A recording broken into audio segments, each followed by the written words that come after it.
Hello everyone, this is part 2 of revision of chapter number 1 India's population. Students, इससे पहले वाली video में हमने पॉपुलेशन के अदर एस्पेक्ट्स को स्टडी किया था and in this video we will study about linguistic composition, religious composition and working population. So let's start. So first of all linguistic population. Students, ये पॉपुलेशन कौन सी होती है? As you all know that it is related to language. So as you know that language is an important indicator of ethnic identity. Okay, and at the same time it is a strong integrating force in the society. So the inhabitants of India came from different parts of the world and brought different languages to India. So हमारे India में बहुत सारी languages and dialects जो हैं वो बोले जाती हैं.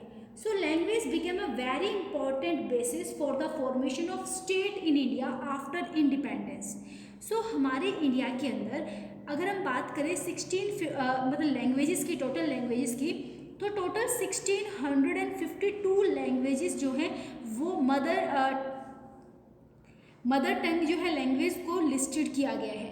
और इनमें से 94 लैंग्वेजेस जो हैं ऐसी हैं जिसको 10,000 पर्सन से भी कम बोलते हैं और 23 लैंग्वेजेस ऐसी हैं जिनको वर्ल्ड इंडिया की 97% पॉपुलेशन जो है बोलती है.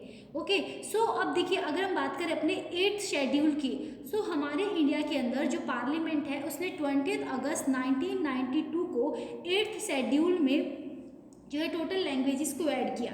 तो टोटल जो है हमारे इंडियन कॉन्स्टिट्यूशन के अकॉर्डिंग 18 जो लैंग्वेज है एडिशन टू इंग्लिश 18 लैंग्वेजेस को इंक्लूड किया गया है, जिनको हम इंडिया में जो है मतलब इंडिया के अंदर जितने भी जैसे एग्ज़ाम होते हैं या कोई भी आप स्टडी करते हो तो आप इन 18 लैंग्वेजेस में से कोई भी चूज़ कर सकते हैं. Okay, now come to the next point, linguistic classification.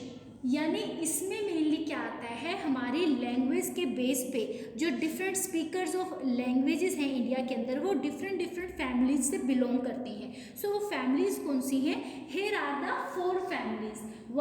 First is Austric family.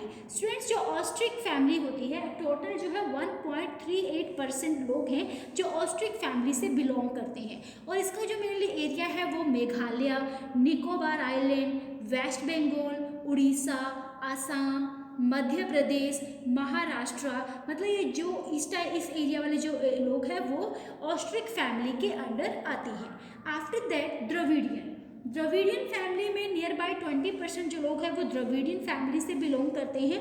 और मेनली इसमें जो साउथ द्रविडियन, सेंट्रल द्रविडियन, यानी जो हमारा साउथ इंडिया है उसमें वहाँ के जो एरिया है वो इसमें इंक्लूड होता है, like Tamil Nadu, Karnataka, Kerala and West Bengal, Bihar, Orissa, Madhya Pradesh. Okay, next is Sino Tibetan language. Sino Tibetan जो फैमिली है उसमें 0.85% मतलब जो लोग हैं वो इस फैमिली से बिलोंग करते हैं.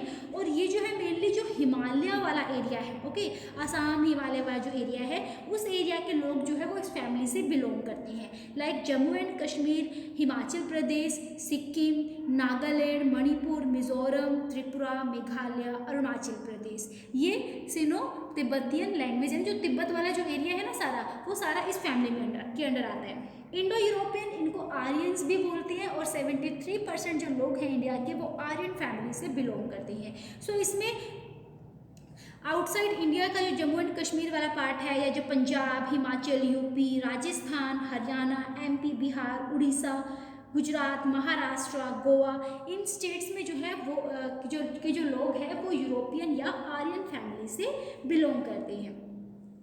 So our next topic is religious composition. So students, religious composition में मेनली क्या आता है, जो हमारे डिफरेंट रिलीजन है वो सारे इसमें काउंट होते हैं. लाइक फर्स्ट जो है वो Hindu.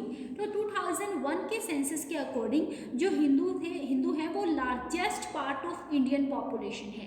These are about 80.5% of the total population of the country. Okay, so 80.5% जो लोग हैं वो हिंदू हैं इंडिया के अंदर। और अगर हम बात करें state wise, state level analysis करें तो सबसे ज़्यादा हिमाचल प्रदेश में हिंदू है 95.4% और सबसे कम मिजोरम में है 3.6%। आफ्टर दैट आता है मुस्लिम। तो टोटल जो हमारी इंडिया की पॉपुलेशन है उसमें से 12.1% जो लोग हैं वो मुस्लिम रिलीजन से बिलोंग करते हैं। ओके, और जो मुस्लिम जो कम्युनिटी है वो आफ्टर इंडिपेंडेंस हमारे इंडिया में काफ़ी कम थी बट अब काफ़ी ज़्यादा बढ़ चुकी है। तो मेनली जो हमारी कश्मीर वैली है, जो गंगा प्लेन का अपर पार्ट है, ओके, या number of districts in West Bengal and Bihar, यहाँ पर जो है लोग मुस्लिम जो रिलीजन है उसको फॉलो करते हैं। और जितने भी हमारे इंडिया के अंदर स्टेट हैं तो सबसे ज़्यादा यूपी में जो है मुस्लिम मिलते हैं, उसके बाद वेस्ट बंगाल और बिहार में मिलते हैं। तो इन एरियाज़ में जो है मुस्लिम पॉपुलेशन ज़्यादा है और सबसे कम कहाँ पे है, मिजोरम के अंदर, सॉरी हिमाचल प्रदेश के अंदर, क्योंकि वहाँ पर हिंदू ज़्यादा हैं। Okay, number 3 is Christian. तो क्रिश्चियन जो है टोटल इंडियन पॉपुलेशन का 1.6% जो लोग हैं वो क्रिश्चियन है। और मेनली अगर स्टेट वाइज हम एनालिसिस करें तो 90% जो क्रिश्चियन पॉपुलेशन है वो नागालैंड में है, क्योंकि वहाँ के जो लोग हैं वो क्रिश्चियन रिलीजन को फॉलो करते हैं। नागालैंड, मिजोरम, मेघालय, मणिपुर, इन एरियाज़ में जो है क्रिश्चियन प्रोपोर्शन जो है वो ज़्यादा है। आफ्टर दैट सिख जो है टोटल पॉपुलेशन का 1.9% है। और as you all know very well कि इंडिया के अंदर सिख सबसे ज़्यादा पंजाब में मिलते हैं एंड पंजाब के साथ जो उसका नेबरिंग डिस्ट्रिक्ट है हरियाणा में, वहाँ पर भी सिख पॉपुलेशन ज़्यादा होती है। ओके, तो सिख जो पॉपुलेशन है पंजाब के अलावा जो उत्तराखंड है, भरतपुर डिस्ट्रिक्ट है राजस्थान में, मतलब जो जो पंजाब से लगते हुए डिस्ट्रिक्ट्स हैं ना आसपास के स्टेट्स के, वहाँ पर आपको सिख पॉपुलेशन ज़्यादा मिलेगी। After that Buddhist. So Buddhist जो है वो नियर बाय 7.95 मिलियन जो पॉपुलेशन है वो बुद्धिस्ट पॉपुलेशन है and it is largely found in Maharashtra, Arunachal Pradesh and in the Ladakh district of Jammu and Kashmir, क्योंकि तिब्बत से बिलोंग करता है और तिब्बत में बुद्धिस्ट बहुत ज़्यादा है, नेपाल में बुद्धिस्ट बहुत ज़्यादा है। तो इन एरियाज़ में जो है बुद्धिस्ट लोग आपको मिलेंगे। After that Jain. तो 4.2 मिलियन जो पॉपुलेशन है वो जैन है इंडिया के अंदर और मेनली जो जैन है आपको महाराष्ट्र, गुजरात और राजस्थान में सबसे ज़्यादा मिलेंगे। After that Parsis. पारसीज जो है वो हमारे इंडिया में काफ़ी कम प्रोपोर्शन है पारसी जो है रिलीजन का, नियर बाय 0.4% जो है वो पारसी है, स्मॉलेस्ट रिलीजियस ग्रुप है इंडिया में।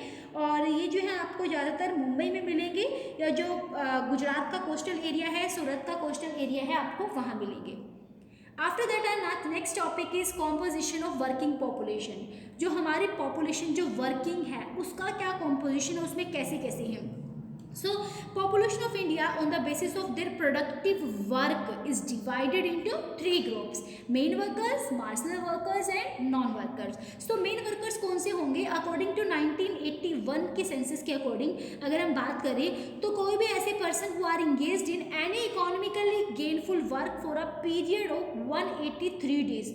अगर 1981 के सेंसस के अकॉर्डिंग जाए तो जो पर्सन 183 डेज तक जो है वर्क करता है, 183 डेज से ज़्यादा के लिए वर्क करता है तो वो मेन वर्कर की कैटेगरी में आएगा। और अगर 2001 के सेंसस के अकॉर्डिंग देखें तो जो पर्सन 6 मंथ या इससे ज़्यादा के लिए वर्क में इन्वॉल्व है वो मेन वर्कर की कैटेगरी में आएगा। And if you talk about marginal workers तो दोबारा से फिर वही, अगर आपका जो 1981 के सेंसस के अकॉर्डिंग अगर 183 डेज से कम टाइम के लिए जो पर्सन वर्क कर रहा है तो वो मार्जिनल वर्कर की कैटेगरी में आएगा। एंड अकॉर्डिंग टू 2001 अगर वो 6 मंथ से कम वर्क करता है तो वो मार्जिनल वर्कर की कैटेगरी में आएगा। Non workers are those who doesn't work for earning his or her livelihood at any time during the year. तो जो कोई भी काम नहीं करते हैं वो नॉन वर्कर की कैटेगरी में आएंगे। After that participation rate.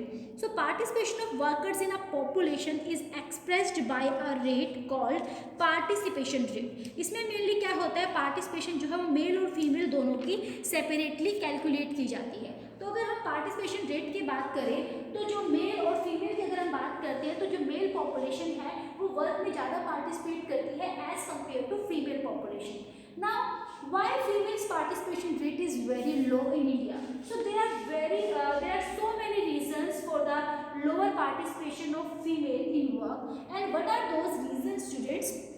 First of all is due to the joint family system prevalent in several parts of India. तो जॉइंट फैमिली की के पैटर्न की वजह से भी जो फीमेल होते हैं वो वर्क नहीं कर पाती है, बिकॉज जॉइंट फैमिली में जो ग्रैंड पेरेंट्स होते हैं they are not allowed to work a female in working class.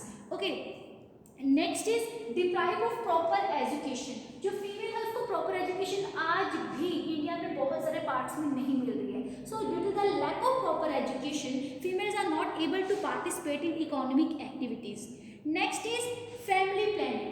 Family planning is yet to be a very big issue. अभी भी क्या है, फीमेल्स मतलब उनको प्रॉपर जो है फैमिली प्लानिंग के लिए जो है उनको सपोर्ट नहीं किया जाता है। दैट्स वाई वो पूरी लाइफ जो है वो फैमिली में ही जो है एक तरह से मर्ज होकर एक तरह से उलझ के रह जाती है और वो अपने लिए टाइम ही नहीं निकाल पाती है। आफ्टर दैट एज एक रीज़न जो आप सब एक्सेप्ट करेंगे that women have to share a greater family responsibility. उसके शोल्डर पे पूरी फैमिली की रिस्पॉन्सिबिलिटी होती है, उसकी खुद की होती है, बच्चों की एजुकेशन की होती है, पूरी फैमिली मेम्बर्स का हेल्थ, उनकी केयर, हर एक चीज़ की रिस्पॉन्सिबिलिटी फीमेल पॉपुलेशन के ऊपर होती है। सो दैट्स वाई ऑल्सो जो फीमेल पॉपुलेशन है वो वर्किंग क्लास में जो है इकोनॉमिक एक्टिविटीज़ में पार्टिसिपेट नहीं कर पाती। And as we all know that our society is a male dominated society, so job opportunities for females are extremely limited। अगर अपने टॉप लेवल से बात करें तो हमारे पार्लियामेंट में फीमेल्स कितनी है, ओके, हमारे जो सर्विस सेक्टर्स है वहाँ पे भी फीमेल कितनी है। सो बिकॉज हमारी जो सोसाइटी है वो एक मेल डोमिनेटेड सोसाइटी है, that's why also this is also a reason that female have a very low participation. And next topic is occupational structure. Occupational structure students यहाँ पे क्या आता है कि जो लोग हैं वो किस ऑक्यूपेशन में इन्वॉल्व है। So here are three occupational structure, primary sector, secondary sector and tertiary sector. Primary sector कौन सा होगा? Primary sector is that type of sector in which people are involve in primary activities like agriculture, fishing, mining, hunting, gathering. तो जो natural जो activities है, जो activities nature से related है, उन एक्टिविटीज़ में जो लोग इन्वॉल्व होंगे वो प्राइमरी सेक्टर आएगा। सेकेंडरी एक्टिविटीज़ में वो सेकेंडरी एक्टिविटी जो है इसका जो सेकेंडरी सेक्टर है, सेकेंडरी सेक्टर वो सेक्टर होगा जहाँ पे लोग सेकेंडरी एक्टिविटीज़ में इन्वॉल्व है, लाइक जो मैन्युफैक्चरिंग है, मैन्युफैक्चरिंग यानी किसी भी चीज़ की प्रोडक्शन करना। तो वो सारी एक्टिविटीज़ जो इंडस्ट्रीज़ हैं, फैक्ट्रीज़ हैं, वो सारी हमारी सेकेंडरी सेक्टर के अंडर आती हैं। After that tertiary sector. Tertiary sector में वो एक सेक्टर होगा जहाँ पर टर्सरी एक्टिविटीज़ में इन्वॉल्व होने वाले लोग होते हैं। और टर्सरी सेक्टर कौन सा होता है? Related to services like transport, communication, banking, ठीक है, जितनी भी प्रोफेशनल सर्विसेज हैं, these are the tertiary activities. So ये हमारे टर्सरी सेक्टर से रिलेटेड होंगी। सो जो पर्सन जो है टर्सरी एक्टिविटीज़ में इन्वॉल्व है वो टर्सरी सेक्टर के अंडर आएगा। सो अगर हम बात करें ओवरऑल तो हमारे इंडिया के अंदर अभी स्टार्टिंग में जो प्राइमरी सेक्टर था उसमें लोग ज़्यादा इन्वॉल्व थे, एग्रीकल्चर की साइड ज़्यादा फोकस होता था। But due to the lots of problems in agriculture sector and also about the uneven distribution of rainfall and जो हमारी जो फर्टाइल सॉइल है उसका लॉस होता जा रहा है, लैंड जो है वो डिफर्टाइल होता जा रहा है। That's why now people are moving towards the secondary and tertiary sectors. तो क्योंकि लोगों को वहाँ पर जो है अच्छी जॉब मिल जाती है, सैलरी पैकेज अच्छा मिलता है, सो दैट्स वाई लोग सेकेंडरी और टर्सरी सेक्टर की साइड जो है ज़्यादा उनका ट्रेंड होता जा रहा है। सो प्राइमरी सेक्टर अभी काफ़ी कम है as compare to secondary and tertiary sector. So students, these are that's all for our today's revision part second of chapter 1 India's population। I hope आपको ये चैप्टर पूरा अच्छे से क्लियर हो गया होगा दोबारा से। And now you will get the revision also, you will get the assignment also, revision assignment। I hope you are able to solve all the questions of revision assignment। Okay students, meet you in our next revision chapter of chapter 2। Till then, keep learning, keep watching the videos. Thank you so much.